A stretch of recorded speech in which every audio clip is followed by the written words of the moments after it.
ॐ सोमनाथाय नमः। ॐ मल्लिकार्जुनाय नमः। ॐ महाकालेश्वराय नमः। ॐ ओंकारेश्वराय नमः।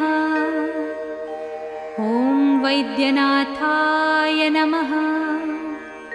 ॐ भीमशंकराय नमः। ॐ रामेश्वराय नमः। ॐ नागेश्वराय नमः। ॐ विश्वेश्वराय नमः। ॐ त्र्यंबकेश्वराय नमः। ॐ केदारेश्वराय नमः। ॐ भुस्मेश्वराय नमः।